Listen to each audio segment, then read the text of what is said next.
जी, तो गाइस अब हम बात करेंगे नैपेज एल्गोरिथम की इम्प्लीमेंटेशन की। तो डेटा सेट मैं आपको दिखा रहा हूँ, ये काफ़ी सारा डेटा सेट है मेरे पास। तो डेटा सेट बेसिकली है स्पैम फिल्टरिंग, ईमेल प्रोटेक्शन। हमारे पास ईमेल में ये फीचर मौजूद होता है। जो ईमेल अनवांटेड, अननेसेसरी, जिसमें कोई ना कोई स्कैम हो, कहीं ना कहीं पे ट्रैप हो, जो ईमेल्स आपकी डिवाइस को नुकसान पहुंचाती हैं, हार्मफुल साबित हों, उनको स्पैम फोल्डर में रख दिया जाता है, वो आपके मेन इनबॉक्स पे नहीं आते। तो ये डेटा सेट है, जिस डेटा सेट के थ्रू हम लोग क्या करते हैं, मशीन को ट्रेन करते हैं। आफ्टर ऑल मशीन डिसीजन लेती है कि कौन सी ईमेल मुझे आगे फॉरवर्ड करनी है और कौन सी ईमेल मुझे रोक देनी है। आपको पता है आजकल अभी लेटेस्ट फीचर है सोशल मीडिया पे, कि आप कोई पोस्ट लगाएं और कुछ लोग होते हैं ना जो वल्गर किस्म के मैसेजेस करते हैं कमेंट्स में। तो अब वो जो कमेंट्स होते हैं, अगर लेट से कोई भी किसी ने वल्गर कोई कमेंट कर दिया आपकी पोस्ट पे, तो वो कमेंट जो है वो डिस्प्ले नहीं होता। वहाँ पे एल्गोरिदम लगा हुआ है, वो उसको फिल्टर कर देता है। हाँ, मैं ना अभी ट्राई कर रहा था, तो जो पंजाबी की अब्यूज़ है ना, जो पंजाबी की गालियाँ हैं, वो फिल्टर नहीं होती, वो कमेंट्स में आ जाती हैं। बट अगर आप इंग्लिश के कोई उस तरीके के वर्ड्स इस्तेमाल करेंगे ना, तो वो फिल्टर हो जाते हैं। उसकी रीज़न ये है, जो मुझे समझ आई, कि जो एल्गोरिदम लगा हुआ है ना, उसको ट्रेन किया कि इंग्लिश लैंग्वेज के अकॉर्डिंग या उर्दू लैंग्वेज के अकॉर्डिंग। उसको हमारी पंजाबी, जो हमने पंजाबी की भी अजीब अजीब चीज़ें निकाली हुई हैं, तो अब ज़ाहिर है मशीन को थोड़ी पता है कि इसका क्या मतलब है। वो तो एक ख़ास कम्युनिटी के लोग ही जानते हैं, थर्ड क्लास लोग ही वो जुमले बोलते हैं और उन्हीं को पता है। लेकिन ये भी पॉइंट है कि जो मशीन है वो लैंग्वेज के वर्ड्स को देखती है, उसके बेस पे वो डिसीजन कर सकती है। अब देखें ना, मैंने ये डाटा सेट दिया है, इसमें कोई भी पंजाबी का वर्ड तो है नहीं। क्या ख्याल है? ये डाटा अब मशीन इसी डाटा सेट के अकॉर्डिंग ट्रेन होगी, और इसी डाटा सेट के ही अकॉर्डिंग मशीन डिसीजन लेगी कि कौन सी ईमेल जो है ना वो हार्मफुल है और कौन सी नहीं है। हाँ, माइट भी, अगर कोई चालाक बंदा, एक्स्ट्रा क्लेवर, वो कोई ऐसी ईमेल जो वर्ड इसमें शामिल नहीं है, वो कोई नए वर्ड्स ऐड करके आपको स्कैम करता है, तो ऑफ कोर्स फिर वो लग जाएगा, वो स्कैम हो सकता है। बट हम लोग देखते हैं प्रोबेबिलिटी की, 80% जो प्रोबेबिलिटी है वो इन्हीं वर्ड्स में से आती है।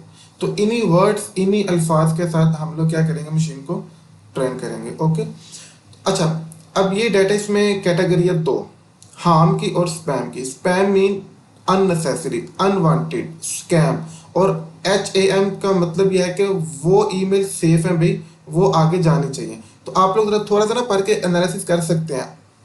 अगर ये जो हार्म है इसको देखें, ओके, जोकिंग, पता नहीं क्या, गो अनटिल, जर्निंग पॉइंट, क्रेजी, मतलब ये नॉर्मल कन्वर्जेशन है, नॉर्मल कम्युनिकेशन है दो लोगों के बीच में, आपकी भी ऐसी ही होती है।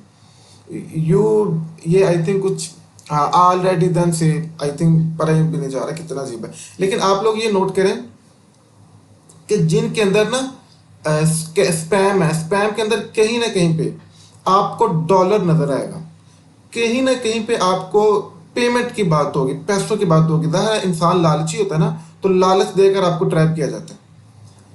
कहीं ना कहीं पे ये देखें, आपको ऐसे वर्ड्स मिल रहे हैं जो आपको लग रहा है कि यार ये वर्ड है ही बेहुदा किस्म के। कहीं ना कहीं पे फ़ोन कॉल की बात हो रही है, समझ रहे हैं इस चीज़ को। अब फ़ोन कॉल नंबर दे देना, ये भी एक हिंट मिल जाती है सिस्टम को, यार समथिंग रॉन्ग, कुछ ऐसा हो रहा है। आप देख रहे हैं नंबर्स की बात हो रही है।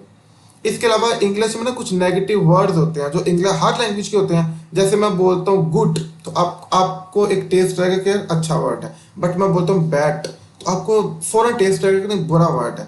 तो इंग्लिश ने कुछ वर्ड्स, ये देखें अर्जेंट, अर्जेंट भी वर्ड उसने रखा हुआ है। अब ये थोड़ा सा गौर करें तो आपको फौरन चीज़ें नज़र आना शुरू हो जाएंगी। इसी तरीके के साथ कुछ लिंक्स होते हैं स्पैम में, ये देखें लिंक्स, फेक लिंक्स होते हैं। इसके अकॉर्डिंग मशीन को आइडिया होता है कि वो कहते हैं क्लिक हेयर, क्लिक करवा के आपको ट्रैप करते हैं, आपकी मशीन तक वो एक्सेस लेते हैं। तो अब थोड़ा सा अगर आप स्पैम मैसेजेस को गौर से देखना शुरू कर दें ना, तो आपको आइडिया होना शुरू हो जाएगा कि हाँ, टेस्ट ही बुरा आ रहा है, फौरन फील हो रही है। तो मशीन भी इसी तरीके के साथ आपकी चीज़ों को लेके चलेगा।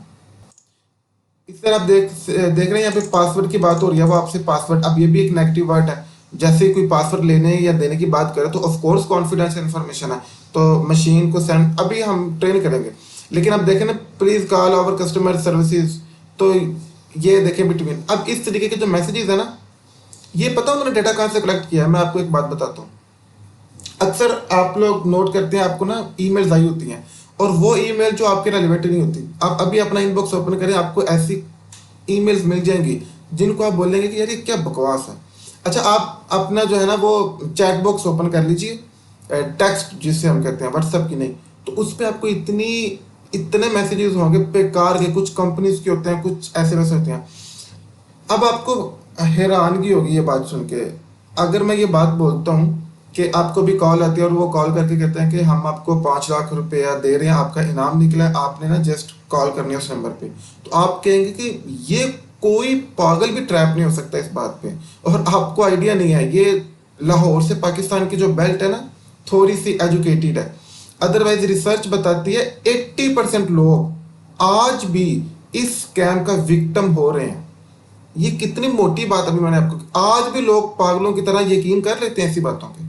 अब जैसे आपको कॉल आई, उन्होंने कॉल करके आपको ट्रैप किया, या आपको मैसेज आता है और वो मैसेज के थ्रू आपको ट्रैप करते हैं कि कोई लालच देते हैं, जैसे आईडी वालों ने ट्रैप किया था। हालांकि सब लोग बता रहे थे, जितने भी दानिश्वर थे वो ये कह रहे थे कि ये आईडी गैप हो जाने, यहाँ से बच जाए, लेकिन लोग नहीं बचे। $5 बिलियन का स्कैम कर लिया ना, तो इन्हीं पागलों में से स्कैम किया है ना उन्होंने। अभी इतनी पागल जनता कि उन्होंने साफ लिखा हुआ है कि उसकी जो प्राइवेसी पॉलिसी है कि हम आपके पैसे की रिस्पॉन्सिबल नहीं है। तो भाई समझ आए कि वो धोखा करने वाले आपसे। इसके अलावा उनके ऑनर ने आइडेंटिटी, लेकिन उन्होंने लालच दी है, पागल अवाम इसी तरीके से लालच दी जाती है, लोग आते हैं लालच में। आपको व्हाट्सएप में कोई फूल भेजता है, आप उस फूल के लिंक को क्लिक कर देते हैं और आपको नहीं पता कि आपने लिंक पे क्लिक किया और आपकी सारी इन्फॉर्मेशन वहां पे जा चुकी है, बस इतने में। इसको फिशिंग अटैक कहते हैं, हैकिंग की लैंग्वेज में।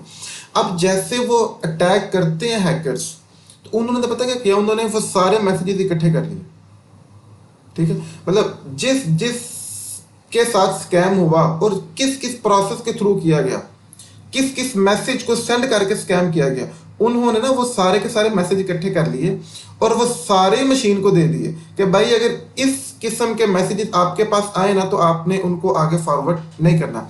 इसकी मिसाल ऐसे ले लीजिए, हम कहते हैं कि आलम चौक में एक दिन डकैती होती है, अच्छा 3-4 दिन के बाद फिर डकैती होती है, 5 दिन के बाद फिर डकैती होती है, तो पुलिस स्टेशन में ना वो उस एरिया को खास सर्कल कर लेंगे और डेली फिर पुलिस को बोलेंगे भाई अब आप वहां जाके आपने रुकना है। क्यों? क्योंकि उन्होंने देखा कि इस एरिया में बार बार डकैती हो रही है। मशीन भी ऐसे करती है, मशीन को भी ना हम कुछ ऐसे वर्ड देते हैं, हम कहते हैं कि यार इस मैसेज के थ्रू बार बार ट्रैप किया जाता है, तो अब वो वर्ड्स को सर्कल कर लो, अब उन मैसेजेस को सर्कल कर लो कि अब ऐसे मैसेजेस बाद में आए तो आपने उनको रोक देना है। इस तरीके के साथ मशीन को हम लेके चलते हैं।